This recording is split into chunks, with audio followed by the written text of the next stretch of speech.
ప్రియమైన నా రైతు కుటుంబ సభ్యులకి నమస్కారాలు. నేను బ్రహ్మయ్య నాజెండ్లని మాట్లాడుతున్నాను. గత 20 రోజులుగా మనం సేంద్రియ ఎరువు ధాత్రి గోల్డ్ తయారు చేస్తున్నాము. దీనికి సేంద్రియ వ్యవసాయాన్ని త్వరితగతిన రైతుల వద్దకు తీసుకెళ్ళి అద్భుత ఫలితాలను ఈ సేంద్రియ వ్యవసాయం ద్వారా సాధించవచ్చు, రైతుల ఆర్థిక ప్రగతి సాధించవచ్చు అనే విషయం రైతులకు తెలియజేయటం కోసం ఈ సేంద్రియ వ్యవసాయానికి తొలిమెట్టు ఈ ఎరువులు అనేది మనం చెప్పడం జరిగింది. దాని మీద దగ్గర 15-20 వీడియోలు దాదాపు మన ఛానల్లో చేయటం జరిగింది.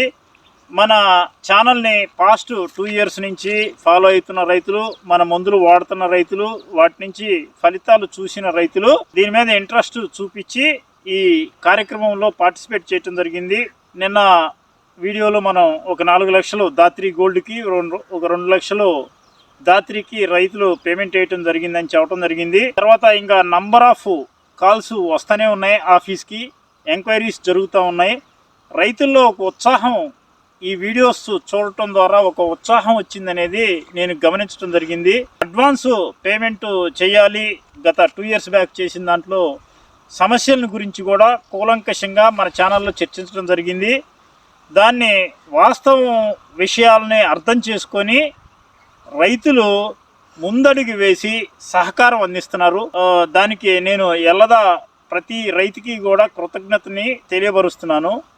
రైతుల యొక్క చైతన్యాన్ని నేను గమనించిన కాడికి, మన ఆఫీస్కి ఫోన్స్ చేసిన కాడికి చాలా పాజిటివ్గా తీసుకొని చాలా యాక్టివ్గా ఈ ఎరువుల మీద ఆసక్తి చూపిస్తున్నారు. మరి ఇలాంటి ఆసక్తి ఉన్నప్పుడు మనం దానికి తగ్గట్టుగా అంతే స్పీడ్గా పనితనాన్ని చూపించాలి అనే ఉద్దేశంతో వాస్తవానికి జనవరి 1వ తారీఖు తర్వాత, జనవరి సంక్రాంతి పండగ తర్వాత అన్నట్టుగా అనుకున్నాము.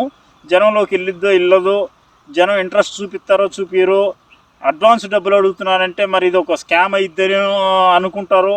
అడ్వాన్స్ డబ్బులు ఇచ్చిన తర్వాత ఈయన మెటీరియల్ ఇస్తాడో ఇయ్యడో, ఇలా చాలా రకాల స్కాములు జరుగుతున్నాయి, స్కీములు జరుగుతున్నాయి అని ఒక అభద్రతా భావం ఏమన్నా ఏర్పడిద్దేమో అనే ఒక భావంతో నేను జనవరి తర్వాత అన్నాను.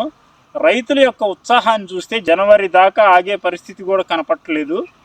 మాకు వస్తున్న కాల్స్ కానీ వాళ్ళు అడుగుతున్న దాన్ని బట్టి పబ్లిక్లో మనం న్యాయంగా నిజాయితీగా మన ఛానల్ నుంచి 2 సంవత్సరాలుగా ఇచ్చిన సర్వీస్కి అప్రిసియేషన్స్ బ్రహ్మాండంగా వస్తున్నాయి. ప్రతి ఒక్క రైతు కూడా ఇన్వాల్వ్ అవటానికి, అడ్వాన్స్ పేమెంట్స్ చేయడానికి ఇంట్రెస్ట్ చూపిస్తున్నారు. కంటిన్యూస్గా ఈ కాల్స్ చేసి ఇన్ఫర్మేషన్ తీసుకుంటున్నారు. అందుకోసమని మనం లేట్ చేయకూడదు అనే ఉద్దేశంతో మనం యాక్షన్లోకి దిగటం జరిగింది. ఈరోజు డిసెంబర్ 23వ తారీఖు ఈరోజు ప్లానింగ్ మొదలు పెట్టడం జరిగింది. ఇప్పుడు ఇక్కడ మనం మార్కింగ్ పెట్టిన ప్లేస్ ఏదైతే ఉందో ఇది 200 అడుగులు పొడుగు, 30 అడుగులు వెడల్పు, అంటే దగ్గర 700 గజాల విస్తీర్ణం. ఇది 700 గజాలంటే తెలంగాణ భాషలో చెప్పుకోవాలంటే 6 గుంటల భూమి, అటు ఇటుగా కొంచెం. ఆంధ్రాలో చెప్పుకోవాలంటే 15 సెంట్లు కొంచెం అటు ఇటుగా. ఇంత విస్తీర్ణంలో మనం మన ప్రాజెక్ట్ని స్టార్ట్ చేసేటప్పుడు దీని క్యాలిక్యులేషన్ ఏంటంటే 5,000 టన్నుల రా మెటీరియల్ దీంట్లో మనం పోసి ఫర్మెంటేషన్ చేయాలి. 5,000 టన్నుల కెపాసిటీ ఇది. 5,000 టన్నుల రా మెటీరియల్ దీంట్లో పోస్తే డీకంపోజ్ అయిన తర్వాత 1000 నుంచి 1100 టన్నులు ఫైన్ మెటీరియల్, అంటే రైతులకు సప్లై చేసే మెటీరియల్ 1000 నుంచి 1100 టన్నులు వస్తుంది. దీనికి కాను ఈ వ్యవస్థను మొత్తం నడిపించడానికి డీకంపోజింగ్ ప్రాసెస్కి 100 రోజులు కాల పరిమితికి ఈ 5,000 టన్నుల్ని డీకంపోజ్ చేసి చేయటం కోసం 100 రోజుల కాల పరిమితిలో 25 లక్షల నుంచి 50 లక్షల లీటర్ల నీటిని వాడటం జరిగిద్ది. అంత వాటర్ డీకంపోజింగ్ ప్రాసెస్కి వాడాల్సిన పరిస్థితి వస్తుంది. మినిమం 25 లక్షల లీటర్లు.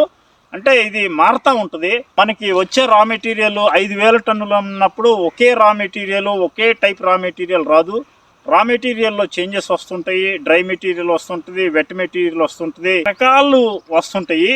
మెటీరియల్ ఒకటే మెటీరియల్ వచ్చినా పశువుల పెండే తీసుకుంటే కొన్ని సందర్భాల్లో పచ్చి పెండ వస్తుంది, కొన్ని సందర్భాల్లో ఎండిన పెండ వస్తుంది. ఎందుకంటే 5,000 టన్నులు ఒక రైతు దగ్గర ఒక ఊళ్ళోనో దొరకదు. 5,000 టన్నులు రా మెటీరియల్ సేకరించాలంటే చాలా విస్తీర్ణం దూరం తిరగాలి. తిరిగి ఎక్కడెక్కడ ఏ మెటీరియల్ ఉంటే దాంట్లో ఉన్న క్వాలిటీ చూసుకొని తీసుకొచ్చి డీకంపోజ్ చేయాలా. కాబట్టి దీనికి ఒక ప్లానింగ్ తీసుకున్నప్పుడు అప్రాక్సిమేట్ 25 లక్షల లీటర్ల నీళ్లు అవసరమైంది ప్రాజెక్ట్ డీకంపోజ్ చేయడం కోసం. దీని నుంచి 1000 నుంచి 1100 టన్నులు ఫైన్ మెటీరియల్ వచ్చింది. బ్యాగేజ్ 50 కేజీల బ్యాగ్ నింపడానికి 1000 నుంచి 1100 టన్నులు మాత్రమే ఫైన్ మెటీరియల్ వచ్చింది. వచ్చిన ఫైన్ మెటీరియల్ వాల్యూ లెక్కేసుకుంటే 1,10,00,000 రూపాయల వాల్యూ ఉంటుంది. అయితే మనం ఈ ప్రాజెక్టు ఇందులో రా మెటీరియల్ డీకంపోజింగ్ ప్రాసెస్కే ఇదంతా. దీన్ని డీకంపోజింగ్ ప్రాసెస్ చేయటానికి కావాల్సిన వనరులు అంటే ఈ ఎరువుని తిప్పటం కానీ, డీకంపోజ్ చేయడానికి కావాల్సిన రా వాటర్ని సేకరించుకోవటం కానీ, స్టోరేజ్ కానీ, మైక్రోబియల్ కౌంట్, ఆ వాటర్లో మైక్రోబియల్ కౌంట్ పెంచడం కానీ, దానికి కావాల్సిన ఎక్విప్మెంట్స్ కానీ అవన్నీ సపరేటు. ఓన్లీ దీని వర్కే ఈ 5,000 టన్నుల కెపాసిటీ మెటీరియల్ని డీకంపోజ్ చేయటానికి మాత్రమే ఈ ఖర్చు. ఇక అడిషనల్గా డ్రమ్ములు, ఎక్విప్మెంట్స్ అవన్నీ కూడా రైతు ప్రయోగశాల సొంత ఖర్చులతోటి వాటన్నిటిని సమకూర్చుకుంటుంది.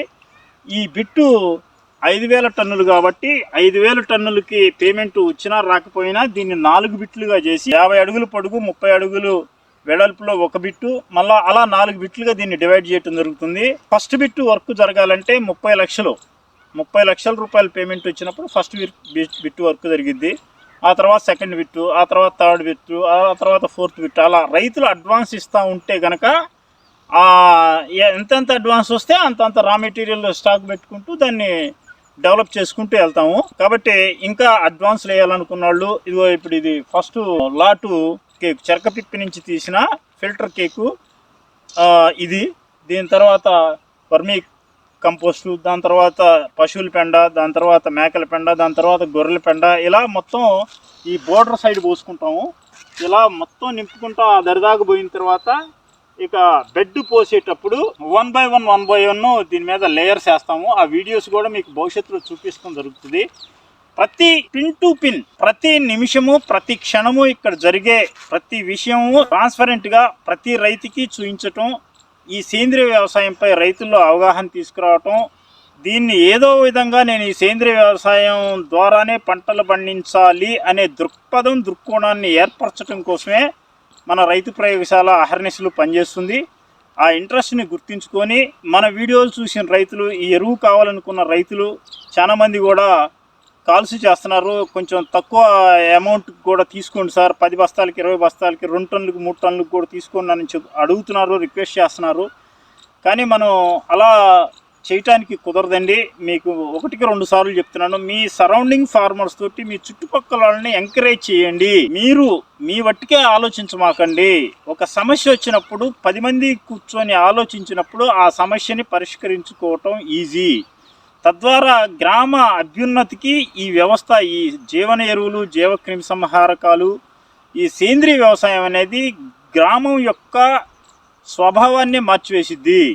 అంత అభ్యున్నత స్థితికి, గ్రామం యొక్క ఆర్థిక స్థితిని మెరుగుపరచడంలో ఇది ప్రధాన పాత్ర పోషించిద్ది.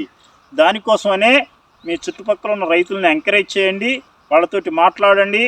మీకంటే ఆర్థికంగా పెట్టుబడి పెట్టి అడ్వాన్స్ బుకింగ్ చేయగల వాళ్ళని అప్రోచ్ అవ్వండి, వాళ్ళ నుంచి పేమెంట్స్ చేయించండి.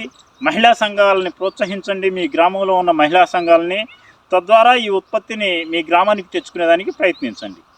ఇంకా ఈ ప్రాజెక్టు స్టార్ట్ అయిన కాడి నుంచి ప్రతి అప్డేట్ని మన ఛానల్లో ఇవ్వటం జరుగుతుంది. ఎరువు కావాలనుకున్న వాళ్ళు దాత్రి కానీ, దాత్రి గోల్డ్ కానీ, ఈ వీడియోలో కింద మన ఆఫీస్ నెంబర్స్ ఉంటాయి, ఆ నెంబర్స్కి కాల్ చేసి ఆర్డర్ పెట్టుకోండి. మన సర్వీసులు మొత్తం ఉదయం 9 గంటల నుంచి సాయంత్రం 5 గంటల వరకు మాత్రమే ఉంటాయి. ఆ టైంలోనే కాల్ చేయాలి. రైతు మిత్రులకి ధన్యవాదాలు.